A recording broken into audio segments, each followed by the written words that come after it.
94 servers went dark in 5 minutes and 47 seconds. 3 countries, 0 warning shots fired.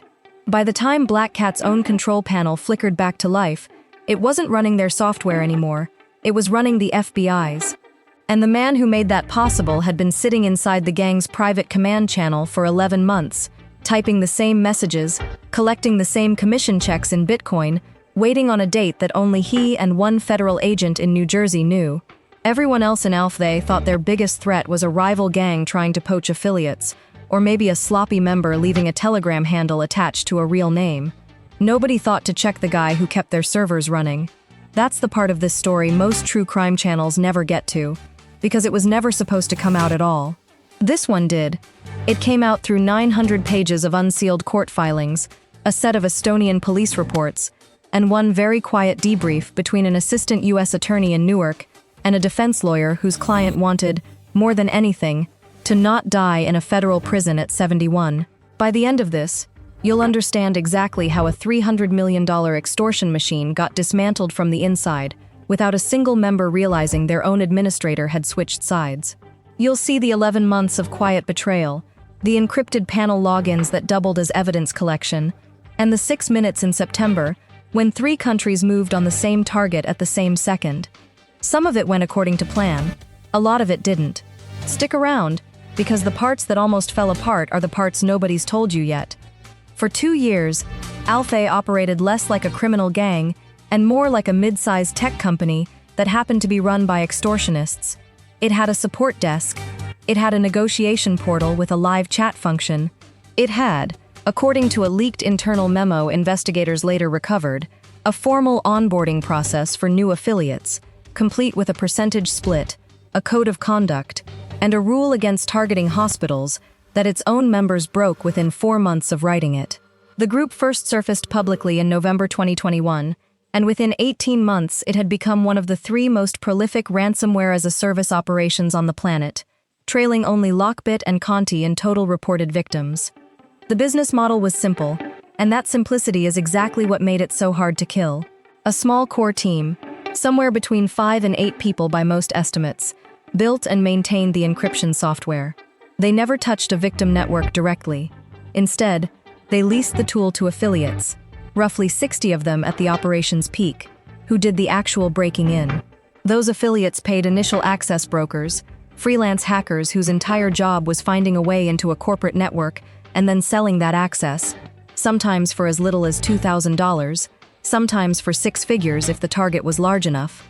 Once inside, an affiliate would sit quietly for days or weeks, mapping the network, locating backups, identifying which files to steal before ever triggering the encryption. Then the lights would go out all at once.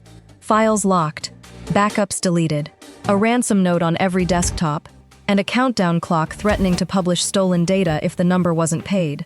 Total damage attributed to the group by the time this story ends, north of $300 million extorted from more than 1,000 organizations across 60 countries, according to a joint estimate later cited in the Newark indictment.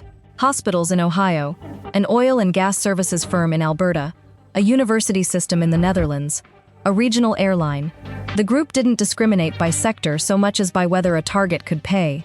Investigators who later combed through the seized affiliate rosters found something close to a scoring system, a spreadsheet ranking prospective victims by annual revenue, cyber insurance coverage, and the presence of a dedicated IT security staff, with a column simply labeled "Likelihood to Pay," running from 1 to 5. Organizations that scored a 5 got prioritized. Organizations that scored a 1, usually small nonprofits or understaffed municipal offices, still got hit, just with lower opening demands and faster willingness to negotiate down. BlackCat's leadership operated behind a wall of pseudonyms, so consistent that even Europol's cybercrime unit couldn't confirm real identities for most of the core team as late as mid-2023. The group's lead negotiator went by the handle Kiran Online, showing up in victim chat logs with a tone investigators would later describe in a report as corporate to the point of parody. He apologized for delays. He offered payment plans.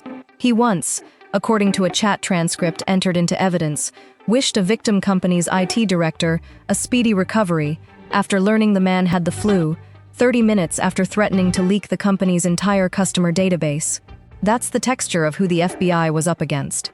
Polished, patient, and, as far as they knew, completely unreachable. Which brings us to the man who wasn't supposed to matter at all, at least not to anyone outside the gang's inner circle. His name, according to the sealed complaint eventually unsealed in the District of New Jersey, was Anton Basargin, 34 years old, holding dual citizenship that let him move through half a dozen countries without much friction. Inside Alfiv, he wasn't a founder, and he wasn't a public face. He was the administrator, the person who kept the negotiation portal running, who managed server access for affiliates, who rotated encryption keys, who quietly held more operational knowledge of the group's back end than almost anyone else in it, including some of the founders. Colleagues who'd worked adjacent to him in earlier, unrelated cybercrime forums described him in interviews as unremarkable almost to a fault, a man who preferred spreadsheets to ideology, who joined Alfiv not out of any grievance against institutions or governments, but because, as one former associate put it, the money was better than freelancing, and the hours were worse but predictable. That mundane motive matters, because it's part of why nobody watched him closely. He didn't posture. He didn't brag on forums. He just showed up and did the work. That's usually the least glamorous job in an organization like this. It's also, as it turned out, the single most valuable seat an informant could ever occupy. Basargin's route into federal custody had nothing to do with ransomware, at least not at first. On October 14, 2023, he landed at Newark Liberty International Airport on a layover between Toronto and Sofia, Bulgaria, planning to be on the ground for 90 minutes before his connecting flight. He never made that connection. Customs and Border Protection flagged his passport against a sealed complaint tied to an entirely separate case, a 2021 SIM-swapping conspiracy that had drained roughly $4.1 million from cryptocurrency accounts belonging to victims in 4 states. He was detained at 6:12 a.m. in a secondary screening room, a windowless space with fluorescent lighting, and a single steel table bolted to the floor, and within 4 hours, he was sitting across from Special Agent Daniel Reyes of the FBI's Newark Cyber Squad, a 15-year veteran who had spent the better part of 2 years chasing exactly this kind of access. Reyes later told colleagues he almost didn't come in that morning. He'd been on a different case entirely and only picked up the referral because the on-call agent had a scheduling conflict. Small administrative accident, enormous downstream consequence. Reyes didn't ask about ransomware in that first interview. He didn't need to. He laid out the SIM swap evidence, watched Basargin's face, and then mentioned, almost in passing, that federal prosecutors had also been quietly building a wire fraud and racketeering case connected to a piece of ransomware infrastructure Basargin's own devices had touched. He didn't say the word Alfie. He didn't have to. Basargin's lawyer requested a recess within 6 minutes. Reyes's own notes from that session, later filed as part of the cooperation record, describe Basargin's hands as still, almost deliberately still, while everything else about his posture suggested a man doing rapid mental math on an exit he hadn't known he'd need. Here's what's most surprising about this case. It isn't the raid, and it isn't the servers. It's how ordinary the recruitment conversation actually was. No dramatic standoff, no threats shouted across a table, just an assistant U.S. attorney named Jennifer Kowalski laying out 2 numbers on a legal pad. 30 years, the maximum exposure under the racketeering and wire fraud counts combined, and an undefined, cooperation-dependent number below it that nobody in that room could promise, but everyone understood was smaller. Basargin asked for a week to think about it. He got 8 days, and on October 22, 2023, his lawyer called Kowalski's office and said one word: yes. The 8 days between that first interview and the yes weren't spent in silence. Basargin was held at a federal detention facility in Essex County, and according to visitation logs later reviewed by his defense team, he met with his attorney 4 separate times, twice by phone with a family member overseas, whose identity remains sealed. What almost nobody outside that small circle knew, and what makes this genuinely strange when you sit with it, is that Basargin never left Alfiv. He didn't quit, didn't go dark, didn't stage some fake falling out with the group to explain his disappearance. He went back online 48 hours after his arrest, using devices the FBI had cloned and instrumented, and he kept doing his job. Same login times, same terse messages to affiliates about server maintenance windows, same cut of ransom payments landing in wallets he still, technically, controlled, except now, every transaction was being mirrored to an FBI blockchain analyst named Priya Nair, almost in real time. Put yourself in his position for a second. Every day for the next 11 months, he had to log into the same encrypted channels as the men he was informing on, joke with them, take instructions from them, and never once let his typing rhythm, his response time, or his tone shift in a way that might read as different. One inconsistent word choice. One delayed reply during a live incident. That's all it would have taken. Cybercrime forums are small, gossipy, paranoid places, and BlackCat's own operational security lead ran periodic vetting checks on senior members. Checks Basargan now had to pass from the inside, while quietly feeding the results to Newark. Reyes's team built him a rehearsal routine, almost like an actor prepping for a role he could never break character in. Mock vetting sessions run by a bureau behavioral analyst, designed to simulate the exact phrasing and pressure tactics the group's security lead favored, so that if the real version ever came, Basargan's responses would already be muscle memory rather than improvisation. I spent a long stretch going through the unsealed filings on this case, and one detail kept nagging at me. It's not the server count, and it's not the dollar figure. It's a single line in Agent Reyes's own case notes, later entered as an exhibit, describing the informant's communications as flat, professional, and indistinguishable from the 11 months prior. That's the whole game, right there. Betrayal that reads as routine. Nothing dramatic. Nothing that would tip anyone off. Just the same guy, doing the same job, except one version of him was reporting every keystroke to a cyber squad in New Jersey. The information started small. Server IP ranges, a partial list of affiliate handles cross-referenced against known aliases. But within 6 weeks, Basargan was doing something no outside investigator had ever managed. He was pulling the group's rotating master encryption keys directly from the panel he administered. Keys the gang rotated every 72 hours, specifically to prevent exactly this kind of leak. That created the first real obstacle. BlackCat's key rotation schedule meant that any static list of decryption keys the FBI collected would be worthless within 3 days. Agent Reyes and analyst Nair had to build an automated pull system, essentially a covert data pipeline running through Basargan's own administrative access, that captured new keys the moment they were generated and matched them against a growing database of victim organizations still locked out of their own files. It took Nair's team almost 7 weeks of quiet trial and error to get the pipeline stable, running through cutouts that wouldn't trace back to a federal server if anyone on BlackCat's side got curious about unusual panel traffic. The system had to mimic the exact query patterns a normal administrator would generate during routine maintenance, spaced at irregular intervals, sometimes deliberately delayed by minutes so the traffic wouldn't look automated to anyone monitoring server logs on the other end. Nair, who had a background in financial forensics before moving into cyber, later described the build-out in an internal memo as less like hacking and more like forging a heartbeat. By December 2023, it was working. By February 2024, it had captured usable decryption material for 140 separate victim organizations, most of whom had no idea a fix even existed. Here's the strangest part of the whole 11-month run. Basargan wasn't just handing over technical data. He was watching the human side of the operation up close, in real time, in a way no outside investigator ever could. He watched negotiators threaten a children's hospital network in Michigan with a full data leak over a $1.9 million ransom demand, then watched the same negotiator, an hour later, complain in a private channel that the hospital's IT director wasn't taking this seriously enough. He watched affiliates argue over commission splits, like contractors haggling over an invoice. The corporate mundanity of it all, sitting right next to genuine human cruelty, is something none of the earlier public reporting on Alfeev ever quite captured, because none of the earlier reporting had someone standing inside the room. The Michigan hospital case deserves its own moment here, because it's one of the few instances where investigators were later able to match the internal chat logs against what the hospital itself experienced on the ground.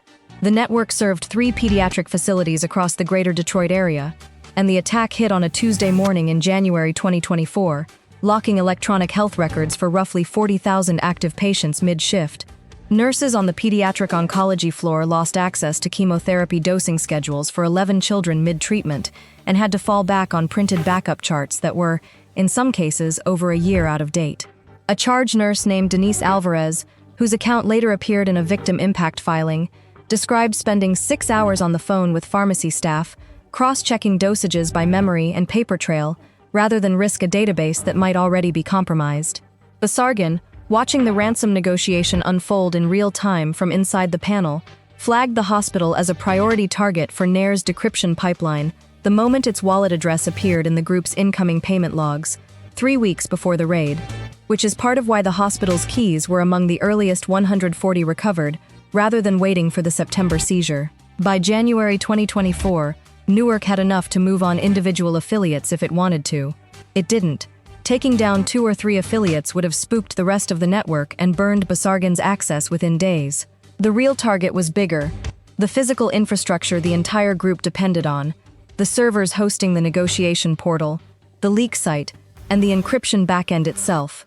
Finding out exactly where those machines lived turned into its own 6-month investigation, and it very nearly stalled twice. Second obstacle: for most of 2023, BlackCat's infrastructure had been leased through a bulletproof hosting reseller registered in the Seychelles, a shell arrangement designed specifically to make server locations untraceable through standard subpoena channels. Basargin knew which reseller the group used. He didn't know, at first, where the actual physical machines sat, because that information was compartmentalized even from him. It took until March 2024 for him to gain administrative access broad enough to pull raw hosting invoices, and what those invoices revealed surprised the entire Newark team. The group's primary cluster wasn't sitting in some hardened bunker in a sanctions-proof country. It was sitting in a mid-sized commercial data center in Tallinn, Estonia, a NATO member state with an existing mutual legal assistance treaty with the United States. 2 secondary clusters, smaller but still active, were traced to facilities in Amsterdam and Frankfurt. What strikes me about this part of the case is how much it undercuts the popular image of ransomware gangs hiding in some impenetrable digital fortress. BlackCat's entire empire, all $300 million of it, was ultimately sitting on rented rack space in 3 ordinary European cities, protected mostly by anonymity and the assumption that nobody would ever connect the dots. Once someone did, the physical exposure was almost embarrassingly conventional.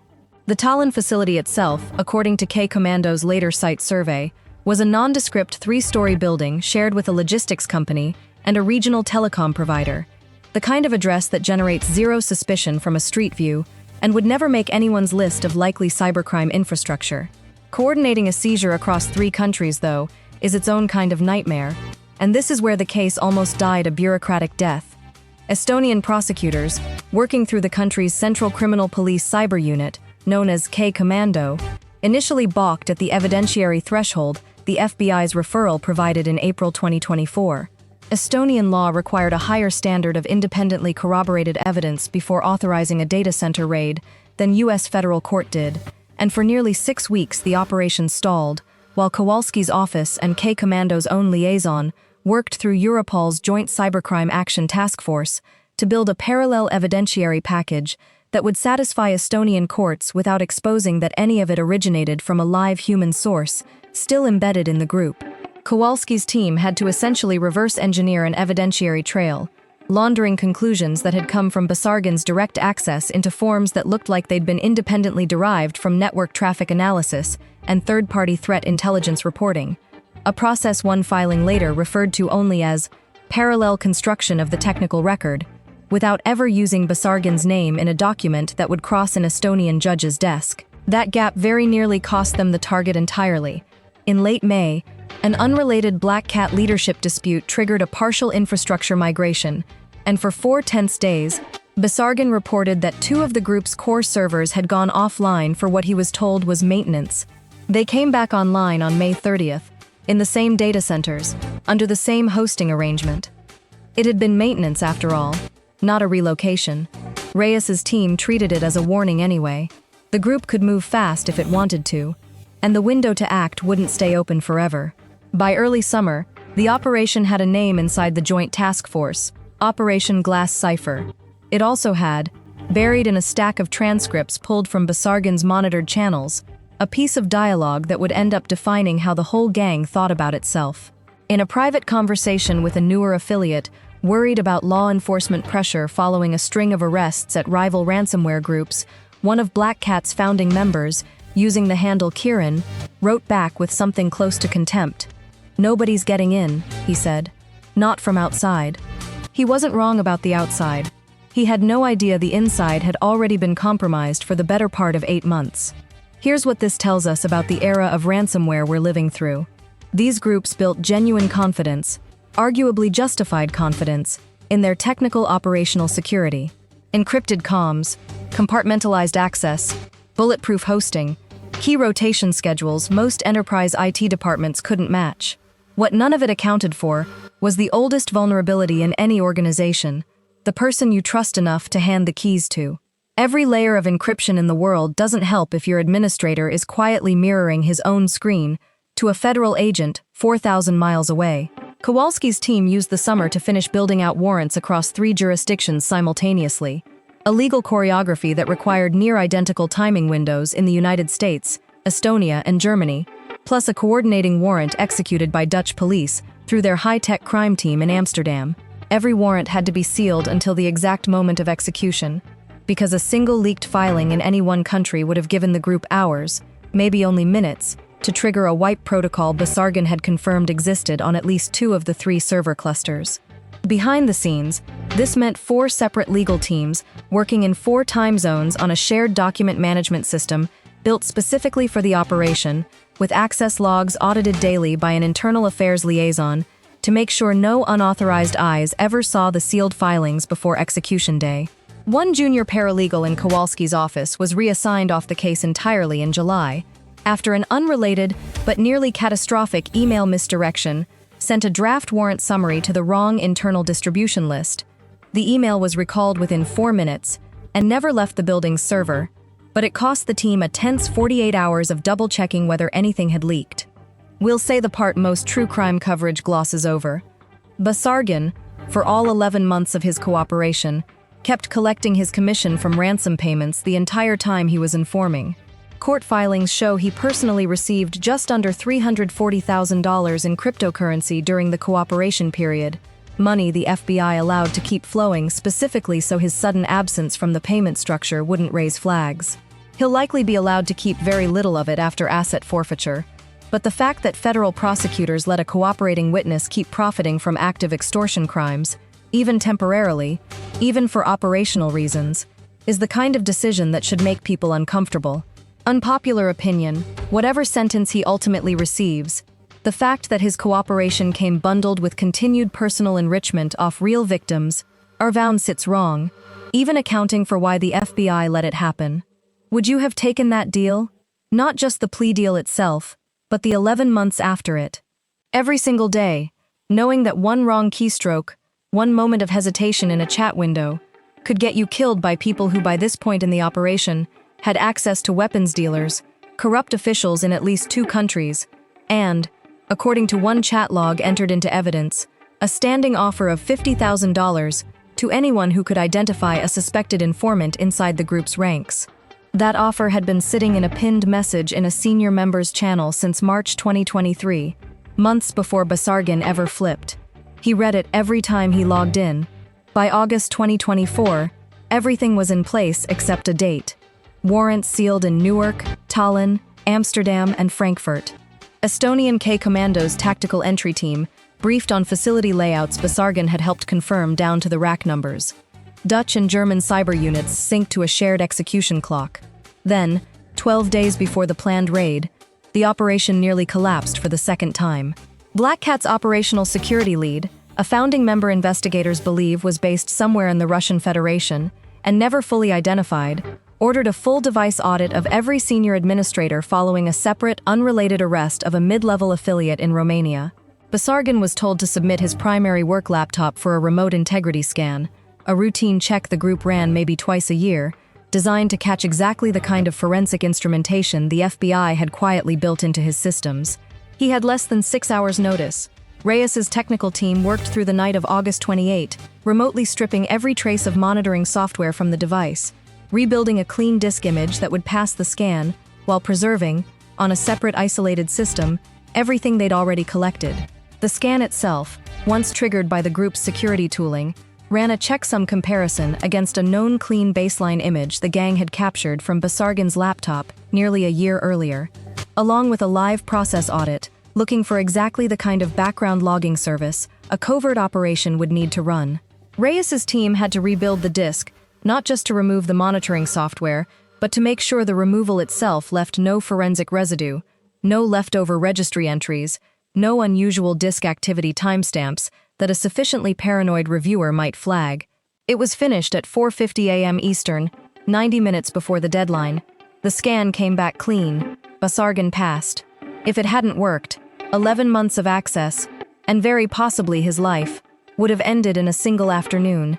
Here's the case file in one shot, because by this point the sheer scale of what had been assembled deserves to be seen all at once rather than scattered across 11 months of small wins.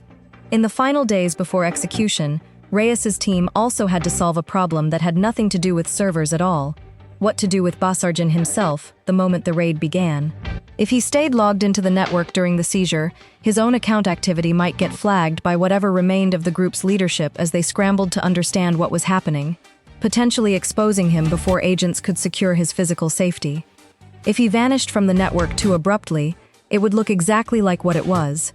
The compromise, worked out in a series of secure calls between Reyes, Kowalski, and Basargan's defense counsel in the first week of September, was to stage a plausible cover, a fabricated travel notification sent through the panel 2 days ahead of the raid, claiming Basargan would be unreachable due to a family medical emergency, a lie built on just enough true detail, an actual relative's actual hospitalization, unrelated to any of this, that it would hold up if anyone bothered to check. The raid was set for September 9, 2024. Estonian K-Commando's entry team moved first, hitting the Tallinn data center in the Christine district at 5:58 a.m. local time. Plainclothes officers backed by uniformed support carrying standard sidearms and ballistic shields, no forced breach needed once facility management, working off a separate court order, unlocked the server room themselves. 61 physical machines were pulled from racks and imaged on site using forensic write blockers and duplication rigs, specifically so the data itself couldn't be altered or wiped mid-seizure. The imaging alone took 4 technicians working in parallel just under 2 hours. Each server logged individually with chain of custody tags before it was so much as unplugged. A deliberately tedious process, designed to make sure nothing collected that morning could later be challenged in court on procedural grounds. Simultaneously, Dutch high-tech crime team officers hit the Amsterdam facility, pulling 21 servers. German BKA Cyber Division agents hit Frankfurt 12 minutes later, due to a routing delay caused by an unexpected security checkpoint at the facility's loading dock, pulling the final 12 machines. Total elapsed time from the first server going offline in Tallinn to the last one going offline in Frankfurt, 5 minutes and 47 seconds. Inside that window, something else was happening that almost none of the physical raid teams even knew about. As soon as Tallinn's servers went dark, BlackCat's remaining leadership, still scattered and unaware of the scope of what was unfolding, attempted to move roughly $61 million in cryptocurrency out of wallets the group used to hold pooled ransom proceeds before affiliate payouts. Analyst Nair's team, watching the blockchain in real time from a joint operations room in Newark, had pre-flagged every wallet in that cluster using the transaction data Basargan had fed them over the preceding months.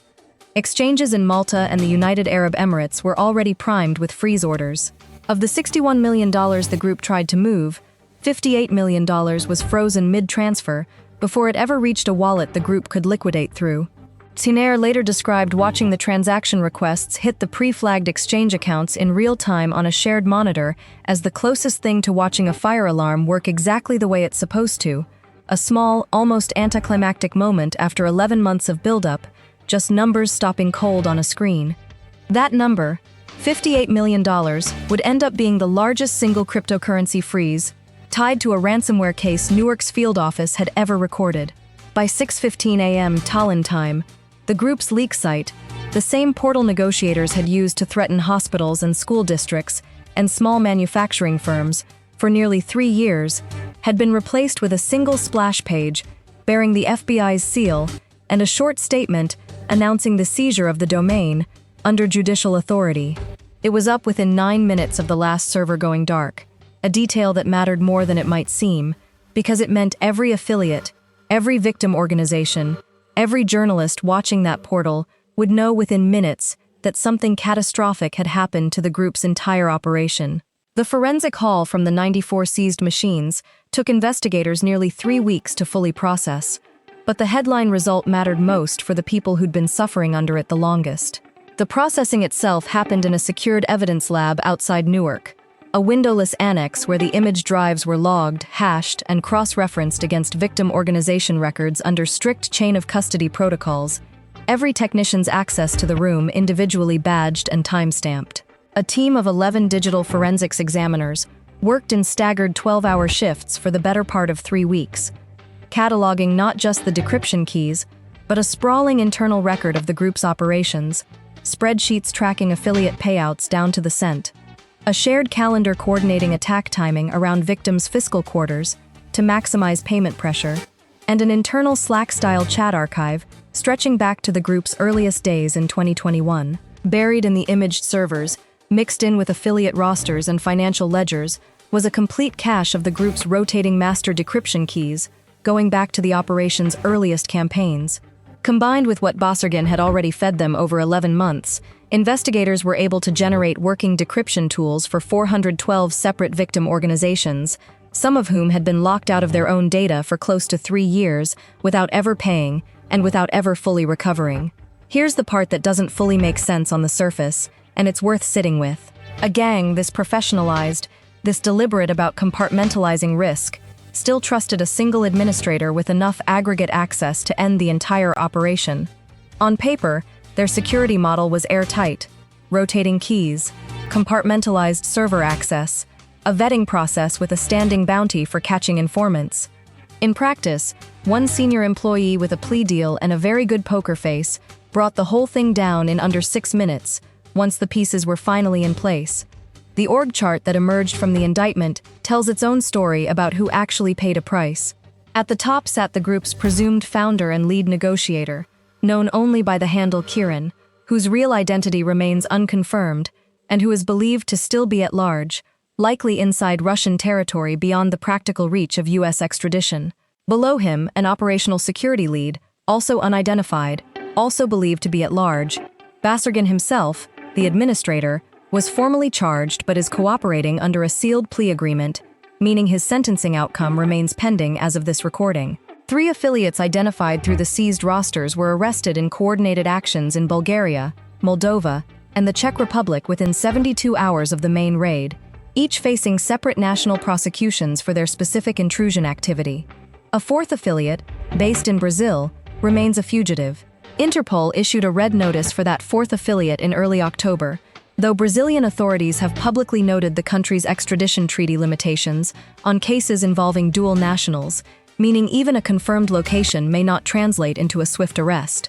So the uncomfortable truth sitting underneath the celebratory headlines is this: the people who built and directed Alfave, the ones who actually decided to threaten hospitals and children's data, are mostly still free. The people arrested were mid-level operators, and one cooperating insider who is likely to receive a fraction of the sentence he was originally facing. That's not a flaw in this particular case.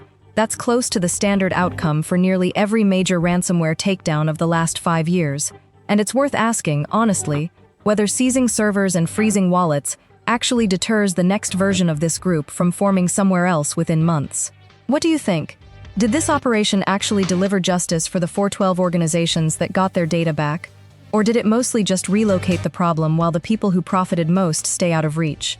I'd genuinely like to know where you land on that, because inside the task force itself, according to one filing, opinions were split. Financially, the case produced real numbers that will matter in court, regardless of who ultimately faces sentencing. The $58 million frozen mid-transfer sits in a forfeiture proceeding that could take years to resolve, distributed eventually, if courts approve it, back toward victim restitution funds, though most ransomware victims historically recover only a fraction of what they lost, even after a successful forfeiture. The 94 seized servers themselves, once fully imaged, will likely be destroyed or repurposed for training material at Estonian and US cyber units, standard practice for hardware this thoroughly compromised. For Basargin, the path forward is narrower than it might look from the outside. His cooperation agreement caps his sentencing exposure well below the original 30-year maximum, but it doesn't erase it entirely. and federal prosecutors have made clear in filings that his continued receipt of ransom proceeds during the cooperation period, even with government knowledge, will be weighed at sentencing. Court watchers following the case expect a range somewhere between 4 and 7 years, a number that will likely draw criticism from victim organizations who spent years and, in some cases, millions of dollars recovering from attacks his own administrative access helped enable in the first place. He remains in a form of protective custody arrangement pending final resolution, a precaution his legal team requested directly, citing the standing $50,000 bounty BlackCat senior members had placed on identifying an informant. There's a line in one of the victim impact statements filed ahead of sentencing that reads almost like something out of fiction, except it isn't. A hospital administrator from the Michigan network targeted back in early 2024, the same negotiation where Basargan watched a BlackCat negotiator complain about a hospital IT director, not taking this seriously enough, wrote that her staff had spent 4 months manually re-entering patient records by hand before the decryption keys ever reached them. 4 months, for data that 11 months of quiet betrayal inside a criminal organization eventually recovered anyway. Just too late to matter for the people doing that work in real time. Denise Alvarez, the charge nurse who'd spent that first night cross-checking chemotherapy doses by memory, submitted her own separate statement, noting that 2 of the 11 children whose treatment schedules were disrupted that week experienced dosing delays serious enough to require additional monitoring, though both ultimately recovered without lasting harm. She wrote that the thing she couldn't shake, months later, wasn't the technical failure itself, but the knowledge that somewhere, while her staff worked through the night with paper charts, someone on the other side of that attack was calmly negotiating a payment plan. We cut one detail from this account for length, something in the Estonian court filings about how facility management at the Tallinn data center reacted when they realized whose servers they'd unknowingly been hosting for 2 years. If you want that follow-up, drop a comment and we'll put it together. 94 servers, 3 countries, 5 minutes and 47 seconds. 11 months of a man logging into the same encrypted channel every single day, telling the same jokes, taking the same instructions, cashing the same commission checks, all while quietly handing the FBI everything it needed to end a $300 million criminal enterprise from the inside out. Kieran is still out there. The operational security lead who wrote that bounty is still out there. But the machine they built, the one they were so sure nobody could ever get inside, is gone. And 412 organizations that thought their data was lost forever got it back because of the one person in the entire operation nobody thought to watch closely enough. If this is the first video of ours you've watched, we cover cases exactly like this one every week.